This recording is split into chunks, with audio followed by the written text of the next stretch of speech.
ठीक है।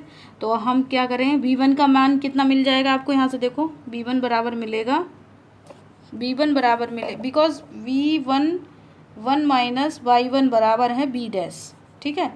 B dash बराबर V1 1 माइनस Y1 है। तो यहाँ से जब V1 की वैल्यू निकालोगे तो ये हो जाएगा V dash divide by 1 minus Y1, ठीक है। ऐसे ही इस वाले टर्म से देखो, B डैश बराबर है B2 1 माइनस Y2, तो जो B2 की वैल्यू मिलेगी यहाँ से वो मिलेगी आपको V dash divide by 1 minus Y2। ये दो इक्वेशन आपको यहाँ से मिल जाती हैं, ठीक है। अब फ्रॉम इक्वेशन बी, अब इक्वेशन बी से आप देखिए, इक्वेशन बी से जब आप यहाँ देखेंगे तो एल डैश बराबर L2 1 माइनस X2 है। तो यहाँ से जो L2 का मान है वो मिल जाएगा L dash divide by 1 minus X2, ठीक है। ऐसे ही L2 की वैल्यू जो L1 की जो वैल्यू आप निकालेंगे तो L1 की वैल्यू मिलेगी L dash divide by 1 minus X1, ठीक है।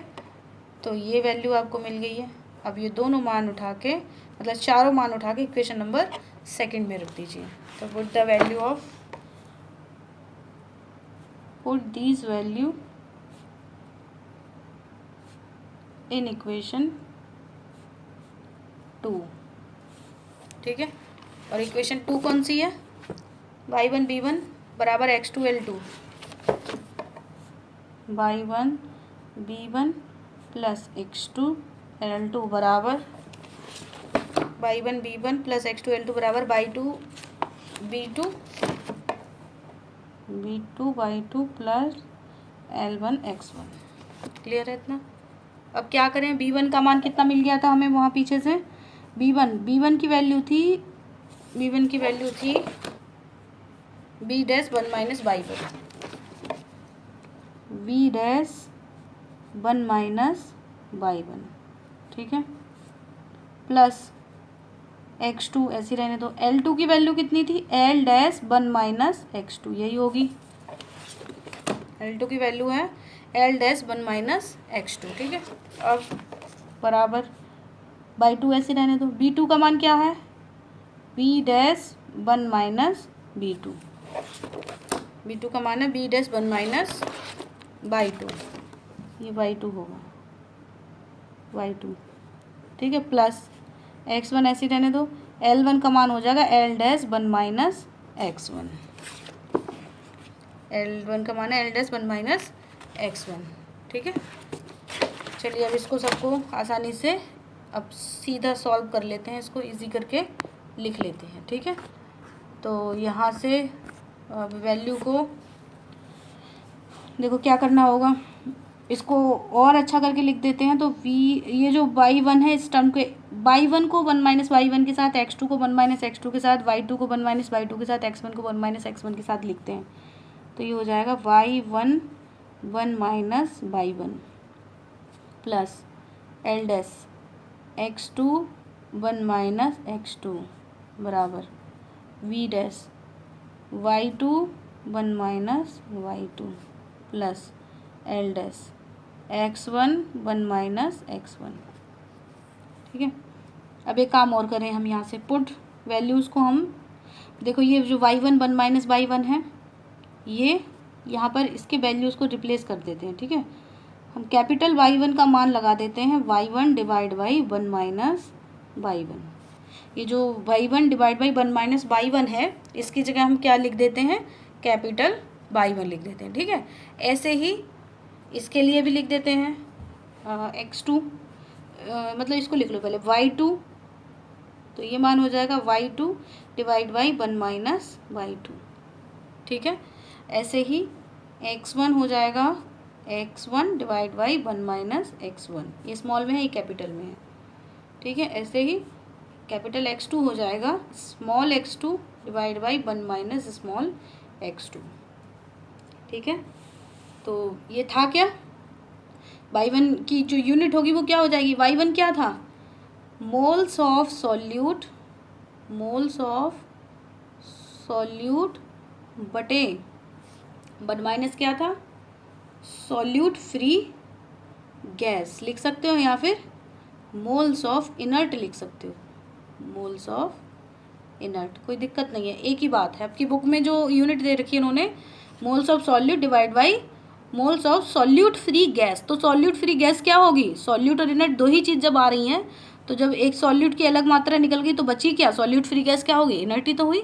तो हम ऐसे भी लिख सकते हैं मोल्स ऑफ इनर्ट, या फिर जो दूसरा इसका यूनिट है, चलो मैं लिख देती हूँ इसको भी, moles of solute divide by moles of solute free gas, तो एक ही बात है ये, ठीक है। अच्छा बाई टू क्या हो जाएगा, यहाँ पे ये पॉइंट 1 की बात है, ये पॉइंट 2 की बात है, कोई ज़्यादा डिफरेंस नहीं है, तो इसको लिखने की ज़रूरत नहीं है, ऐसे ही मैं इसको यहाँ पर सेम कर देती हूँ, ठीक है, क्योंकि ये फर्स्ट पॉइंट है, ये सेकंड पॉइंट है, यूनिट तो वही रहेगी। अब x1 की बात देखते हैं, x1 क्या था, moles of solute in liquid phase, solute divide by 1 minus x1 क्या था, मोल्स ऑफ सॉल्वेंट, यही तो था, या लिख सकते हो moles of solute free liquid, ये भी आप लिख सकते हैं। तो यहाँ पर लिखेंगे moles of solute divide by moles of solute free solvent, ठीक है। तो इतना हो गया है, moles of solute free solvent. अब x2, ये तो x1 फर्स्ट पॉइंट की बात थी, x2 क्या है, सेकंड पॉइंट है, तो यूनिट वही रहेगी सेम। अब क्या करें, ये चारों मान इस इक्वेशन में रिप्लेस कर देते हैं, तो ये इक्वेशन हमें मिलेगी y डैश साथ में y1 प्लस l डैश साथ में x2 बराबर v dash y2 plus l dash x1, capital में x1, ठीक है। अब एक काम करते हैं, y2 y1 को एक तरफ करो, x2 x1 को एक तरफ करो, तो ये y2 इधर आ जाएगा, v dash y1 minus v dash y2 equal to, ये इधर चला जाएगा, l dash x1 minus l dash x2, common कर लीजिए, v डैश कॉमन आ गया, y1 माइनस y2 बराबर l डैश इधर से कॉमन आता है, x1 माइनस x2, और क्या लिख सकते हैं इसकी जगह, y1 minus y2 is equal to l dash divide by v dash, साथ में बचेगा x1 माइनस x2। तो कंपैरिजन करने पर ये मिलेगा y बराबर mx के रूप की equation, this is the equation number 3। पीछे दो इक्वेशन बना ली थी, पहली दूसरी, ठीक है, तो this is the equation number 3। Comparison करी तो कैसा समझ में आता है कि y बराबर mx के फॉर्म में ये इक्वेशन है। तो this is the operating line, और this is the operating line for absorption tower. यहीं तक केवल आपको यहाँ पर लिखना था। अभी ये जो लाइन होगी स्ट्रेट होगी, क्यों, क्योंकि आपको पता चल गया कि y बराबर mx के फॉर्म में है, तो y बराबर mx is the equation for straight line, सरल रेखा की समीकरण होती है y बराबर mx, ठीक है, क्लियर है इतना सा। अब यहाँ पर हमें क्या करना होगा, जो कंडीशन हमने मानी थी, ये 2 है, यहाँ पर x2 है, एक कंडीशन हमने ये मानी थी, ये जो x2 था, अभी पीछे जो पीछे वाला टॉवर था उसको मैं दोबारा से यहाँ बना लेती हूँ रफली समझाने के लिए आपको, क्योंकि अभी इसका हमें ग्राफ बनाना है, तो मैं ग्राफ सोच रही हूँ न्यू पेज से ही जनरेट करूँ, ठीक है। यहाँ पर आपने देखा था कि ये जो वेपर निकल रही थी यहाँ से, सॉरी, ये B2 था, और ये L2 था, ये B1 था, और ये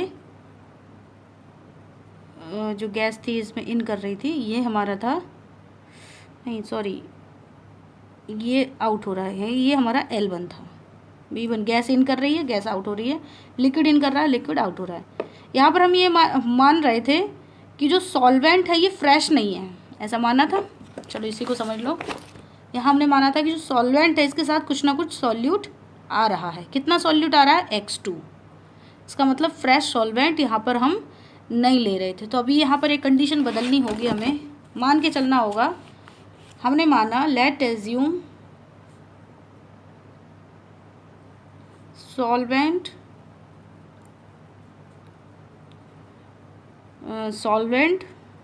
taken to the tower is fresh। जो सॉल्वेंट आप इस टावर में लेकर जा रहे थे ये फ्रेश है। इसका मतलब there is no solute, solute की कोई मात्रा यहाँ पर नहीं है, क्रॉस का निशान है ये, ठीक है, एक्स नहीं है। तो इसका मतलब x2 का मान क्या हो जाएगा, 0 हो जाएगा। जब x2 की वैल्यू 0 हो गई तो ये वैल्यू हमें इस इक्वेशन में रखनी होगी। Put the value of x2, put the value of x2 in equation third, तीसरी इक्वेशन में रखें तो ये बनेगी y1 minus y2 equal to L dash by v dash और साथ में x1 माइनस 0, ठीक है। तो बचती क्या है इक्वेशन अब हमारी, y1 minus y2 equal to L dash by v dash साथ में ये x1।